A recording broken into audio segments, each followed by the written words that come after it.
উপকূলে ধেয়ে আসার পথে ঘূর্ণিঝড় রেমাল, এরই মধ্যে ঘোষণা হয়েছে 10 নম্বর মহাবিপদ সংকেত। এমন ঝুঁকিপূর্ণ অবস্থায় পরিবার পরিজন নিয়ে আশ্রয় কেন্দ্রে ছুটে আসেন এক প্রসূতি।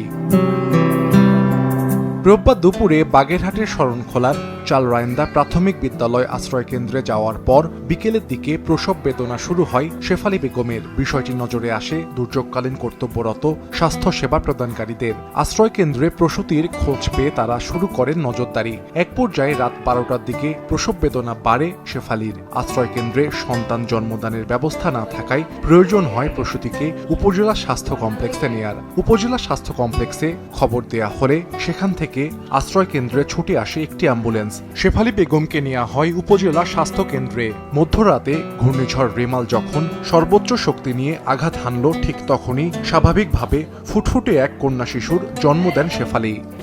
নগদে 500 টাকা বা তার বেশি পেমেন্টে পেতে পারেন ঢাকায় জমিসহ 20 কোটি টাকার পুরস্কার। সাহায্য করছে, বাচ্চা দিয়েছে,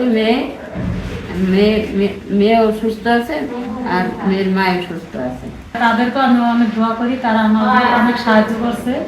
এটার জন্য আমি অনেক ধন্যবাদ, আমি অনেক খুশি। আর আমার মেয়ে নিয়ে আমি সুস্থ আছি, আমার মেয়ে সুস্থ আছে।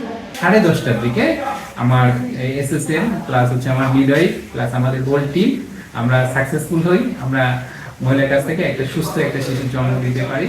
মেয়ে শিশু 3.400 মানে 3 কেজি 400 গ্রাম ওজন হয়েছিল। মা এবং বেবি দুজনেই ভালো আছেন। 3 মাস পর্যন্ত মেডিসিনের যে সাপোর্টটা এটা আমার হাসপাতাল থেকে দিবে। ওনার যে প্রসব পরবর্তী যে চেকআপগুলা পিএনসি চেকআপ ওইগুলো আমরা ইনশিওর করব। প্লাস ওনার যেহেতু এটা তৃতীয় গর্ভাবস্থা, ওনার যে কন্ট্রাসেপটিভ যে টেম্পোরারি যে কন্ট্রাসেপটিভ এটাও আমি হাসপাতাল থেকে ব্যবস্থা করব এবং সার্বক্ষণিকভাবে ওনার সাথে যোগাযোগ রাখা হবে। নতুন অতিথির নাম রাখা হয়েছে ইলমা। উপজেলা স্বাস্থ্য কেন্দ্র কর্তৃপক্ষের প্রতি কৃতজ্ঞতা জানিয়েছে শেফালী বেগম ও তার পরিবার। সময়